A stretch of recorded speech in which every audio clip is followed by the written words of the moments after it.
Tropical cyclone wind signal number 2 is up over several areas in Luzon as Tropical Storm Enteng maintains its strength. In its 11 a.m. bulletin on Monday, September 2, the State Weather Bureau raised signal number 2 over the northern portion of Ilocos Norte, Apayao, the eastern portion of Kalinga, Cagayan including Babuyan Islands, Isabela, Quirino, the northern portion of Aurora, Polillo Islands, and the northern portion of Camarines Norte. Meanwhile, signal number 1 is up in several other areas in Luzon, including Metro Manila. Areas under signal number 2 may expect minor to moderate impacts from strong winds, while areas under signal number 1 may expect minimal to minor impacts from strong winds. The enhanced southwest monsoon will bring moderate to intense rainfall in other areas of Luzon and Visayas, especially along the western portions. At 10 a.m. on Monday, Enteng was spotted 115 kilometers northeast of Infanta, Quezon, carrying maximum sustained winds of 75 kilometers per hour and gustiness of up to 90 kilometers per hour. Pag-asa forecasts Tropical Storm Enteng to make landfall over Isabela or Cagayan on Monday afternoon or evening. A landfall over northern Aurora is also not ruled out. Enteng is forecast to reach severe tropical storm category on Wednesday, September 4 and typhoon category on Friday, September 6. According to Pag-asa, the tropical cyclone may exit the Philippine area of responsibility on Wednesday. 2 people were reported killed due to Tropical Storm Enteng, according to the National Disaster Risk Reduction and Management Council. In a report on Monday, September 2, the NDRRMC says the 2 fatalities were in Central Visayas. The agency likewise notes receiving information that 10 people were reportedly injured as torrential rains beat many parts of the country because of the tropical storm. As of 8 a.m. on Monday, the agency says Enteng has affected 14 families or 63 persons in Central Visayas so far. Of the total number of affected persons, 43 were served inside an evacuation center, while 20 persons were served outside evacuation centers. The NDRRMC reports a rain-induced landslide occurred in Cebu City on Sunday, September 1. 2 separate incidents of collapsed ripraps in Cebu City likewise occurred. Tropical Storm Enteng has brought heavy rains and strong winds in several parts of the country since the weekend. Bad weather brought about by Enteng has prompted the suspension of classes on Monday in several areas in Luzon and Visayas. 4 of the Philippines' allies have condemned China's latest harassment of a Filipino vessel in the West Philippine Sea when a Chinese Coast Guard vessel repeatedly rammed a Philippine Coast Guard vessel in Escoda Shoal.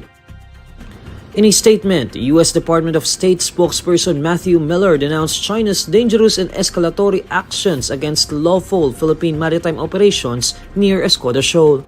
Miller cites Beijing's series of aggression throughout the month of August and its disruption of aerial and maritime operations conducted by Manila in the South China Sea.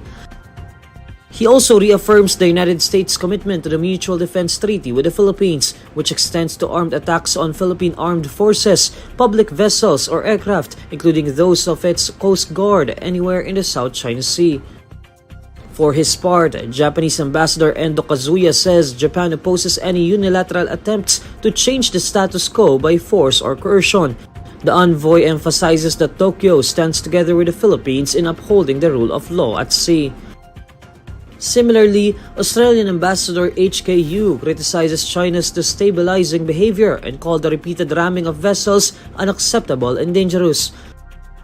Meanwhile, Taiwan's Ministry of Foreign Affairs says it joins the United States in condemning China's flagrant violations of international law. National Maritime Council spokesperson Alexander Lopez says the Philippines takes this incident with serious concern. PCG spokesperson for the West Philippine Sea, Commodore J. Tarielas, said the ramming incident between China Coast Guard vessel 5205 and BRP Teresa Magbanwa occurred at around 12:07 p.m. on Saturday, August 31. Although no one on board the BRP Teresa Magbanwa was injured, the Chinese vessel caused significant damage to one of the PCG's largest vessels, creating a hole in the freeboard and damaging its bridge wing. Since April 15, BRP Teresa Magbanwa has been anchored at Escoda Shoal, which is within the Philippines' 370-kilometer exclusive economic zone. The most recent harassment is the 5th to be recorded in August, signaling an escalation in Beijing's efforts to assert control over the shoal. The legal counsel of fugitive Apollo Quiboloy says the pastor is no longer in the Kingdom of Jesus Christ compound. In a radio interview, Attorney Israel Torion says he has no personal knowledge that Quiboloy remains in the Kingdom of Jesus Christ compound. According to Torion, he last spoke to his client in March prior to the issuance of the arrest warrant.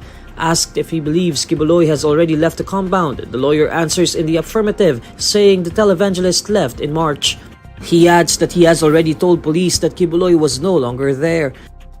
Vice President Sara Duterte earlier said she believes Quiboloy is no longer in Davao City. On August 24, around 2,000 members of the Philippine National Police raided the compound of the Kingdom of Jesus Christ in Buhangin District, Davao City. Police have been searching the compound since then in another attempt to serve the arrest warrant against Quiboloy and other sect members. Quiboloy and 5 others were ordered arrested in April by 2 separate courts in Davao and Pasig for sexual abuse and qualified human trafficking cases.